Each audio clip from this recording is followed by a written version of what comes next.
friends, how are you doing today? I hope you're feeling blessed and staying in God's presence, and if not, I hope you feel uplifted after today's video.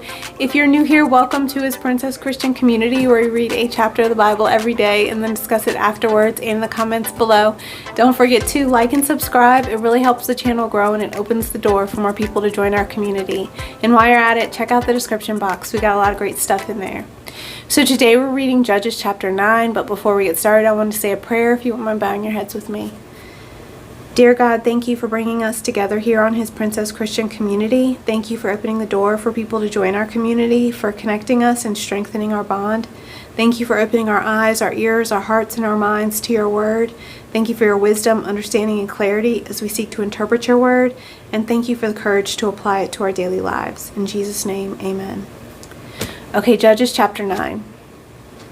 One day Gideon's son Abimelech went to Shechem to visit his uncles, his mother's brothers. He said to them and to the rest of his mother's family, "Ask the leading citizens of Shechem whether they want to be ruled by all 70 of Gideon's sons or by one man. And remember that I am your own flesh and blood."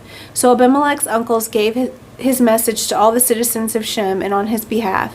And after listening to this proposal, the people of Shechem decided in favor of Abimelech because he was their relative. They gave him 70 silver coins from the temple of Baal-berith, which he used to hire some reckless troublemakers who agreed to follow him. He went to his father's home in Ophrah, and there on one stone they killed all 70 of his half-brothers, the sons of Gideon. But the youngest brother Jotham escaped and hid. Then all the leading citizens of Shechem and Beth Millo called a meeting under the oak beside the pillar of Shechem and made Abimelech their king. When Jotham heard about this, he climbed to the top of Mount Gerizim and shouted, "Listen to me, citizens of Shechem. Listen to me if you want God to listen to you." Once upon a time, the trees decided to choose a king. First they said to the olive tree, "Be our king." But the olive tree refused, saying, "Should I quit producing the olive oil that blesses both God and people just to wave back and forth over the trees?" Then they said to the fig tree, "You be our king." But the fig tree also refused, saying, "Should I quit producing my sweet fruit just to wave back and forth over the trees?" Then they said to the grapevine, "You be our king." But the grapevine also refused, saying, "Should I quit producing the wine that cheers both God and people just to wave back and forth over the trees?" Then all the trees finally turned to the thorn bush and said, "Come, you be our king." And the thorn bush replied to the trees, "You truly want to make me your king? Come and take shelter in my shade. If not, let fire come out from me and devour the cedars of Lebanon." Jotham continued, "Now make sure you have acted honorably and in good faith by making Abimelech your king, and that you have done right by Gideon and all of his descendants. Have you treated him with honor he deserves for all he accomplished?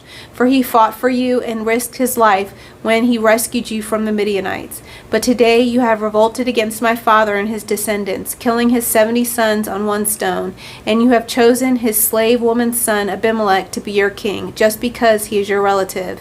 If you have acted honorably and in good faith towards Gideon and his descendants today, then may you find joy in Abimelech, and may he find joy in you. But if you have not acted in good faith, then may fire come out from Abimelech and devour the leading citizens of Shechem and Beth Millo, and may fire come out from the citizens of Shechem and Beth Millo and devour Abimelech." Jotham escaped and lived in Beer because he was afraid of his brother Abimelech. After Abimelech had ruled over Israel for 3 years, God sent a spirit that stirred up trouble between Abimelech and the leading citizens of Shechem, and they revolted. God was punishing Abimelech for murdering Gideon's 70 sons, and the citizens of Shechem for supporting him in this treachery of murdering his brothers. The citizens of Shechem set an ambush for Abimelech on the hilltops and robbed everyone who passed that way. But someone warned Abimelech about their plot. One day, Gal, son of Ebed, moved to Shechem with his brothers and gained the confidence of the leading citizens of Shechem. During the annual harvest festival at Shechem, held in the temple of the local god, the wine flowed freely, and everyone began cursing Abimelech. "Who is Abimelech?" Gal shouted. "He's not a true son of Shechem, so why should we be his servants? He's merely the son of Gideon, and this Zebul is merely his deputy. Serve the true sons of Hamor and the founder of Shechem. Why should we serve Abimelech? If I were in charge here, I would get rid of Abimelech. I would say to him, get some soldiers and come out and fight. But when Zebul, the leader of the city, heard that what Gaal was saying, he was furious. He sent messengers to Abimelech in Arumah, telling him, Gaal, son of Ebed, and his brothers have come to live in Shem, and now they are inciting the city to rebel against you. Come by night with an army and hide out in the fields. In the morning, as soon as it is daylight, attack the city. When Gaal and those who are with him come out against you, you can do with them as you wish. So Abimelech and all his men went out by night, split into 4 groups, stationing themselves around Shem. Gaal was standing at the city gates when Abimelech and his army came out of hiding. When Gaal saw them, he said to Zebul, look, there are people coming down from the hilltops. But again Zal said, no, people are coming down from the hills, and another group is coming down the road past the diviner's oak. Then Zebul turned on him and asked, now where is that big mouth of yours? Wasn't it you that said, who is Abimelech, and why should we be his servants? The men you mocked are right outside the city. Go out and fight them. So Gaal led the leading citizens of Shem into battle against Abimelech. But Abimelech chased them, and many of Shem's men were wounded and fell along the road as they retreated to the city gate. Abimelech returned to Arumah, and Zebul drove Gaal and his brothers out of Shem. The next day the people of Shem went out to the fields to battle. When Abimelech heard about it, he divided his men into 3 groups and set an ambush in the fields. When Abimelech saw the people coming out of the city, he and his men jumped up from their hiding places and attacked them. Abimelech and his group stormed the city gates to keep the men of Shem from getting back in. And while Abimelech and the 2 other groups cut them down in the fields, the battle went on all day before Abimelech finally captured the city. He killed the people, leveled the city, and scattered salt all over the ground.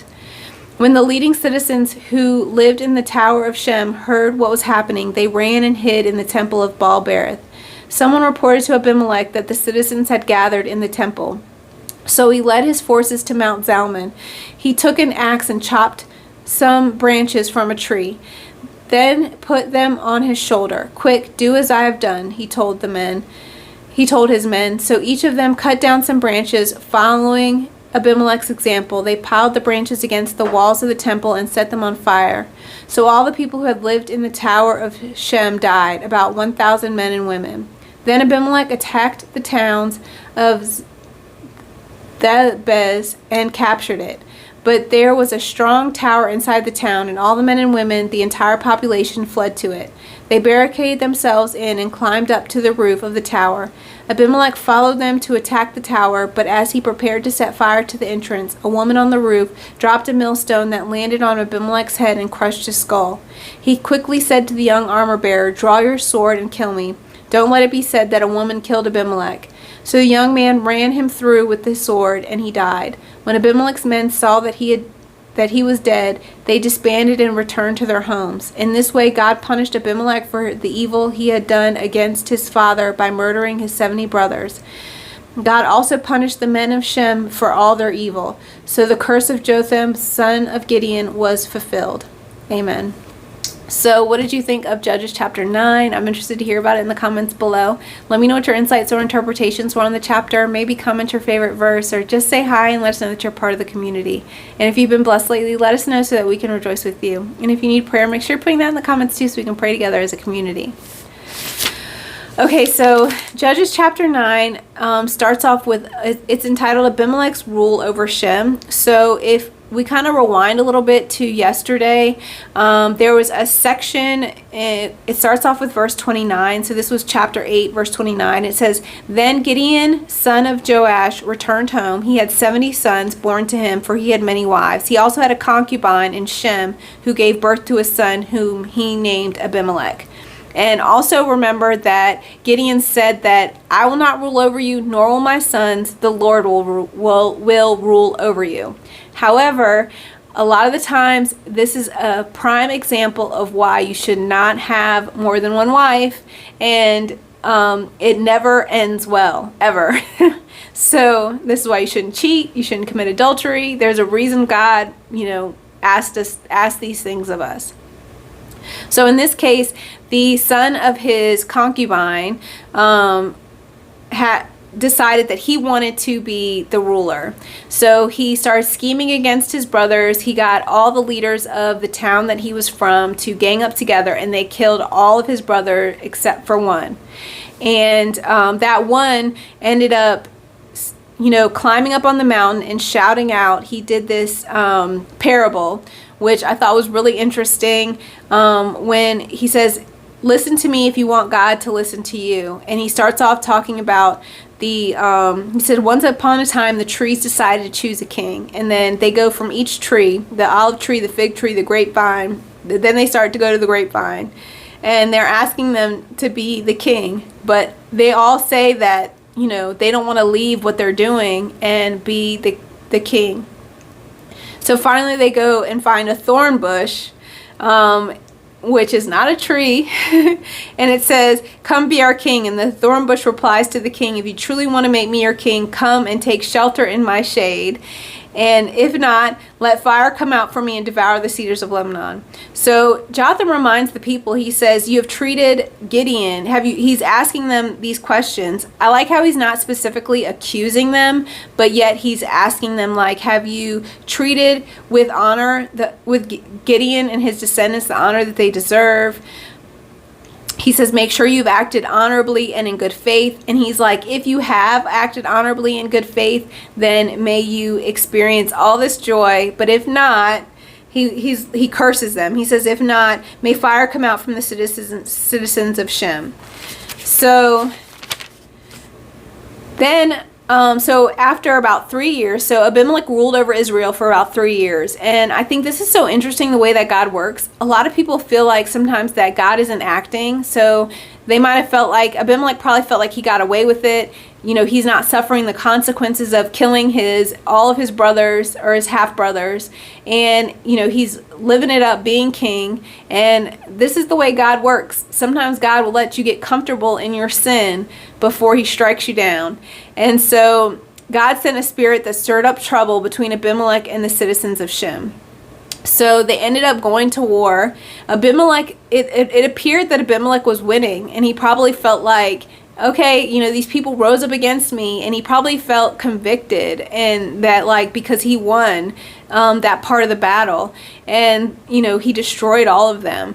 But that's the way God works sometimes. So he used Abimelech to punish all the people who rose up with Abimelech. So all the people that Abimelech ended up killing were people who God was punishing. So God used Abimelech to punish all those people. And then in the end, the people that were left went and hid in a tower, and this lady stood on the top of the tower, and when Abimelech was ready to set fire to the tower, she dropped a millstone on his head, and he ended up dying. And so in that way, not only was he killed, but all the people that rose up with him and killed all of his half-brothers were punished all in the same go. And again, this was 3 years later. So you have to believe that for a long period of time, he probably felt like he was right in what he did, and that God was blessing him because he was sitting on the throne for 3 years before God ended up striking him down.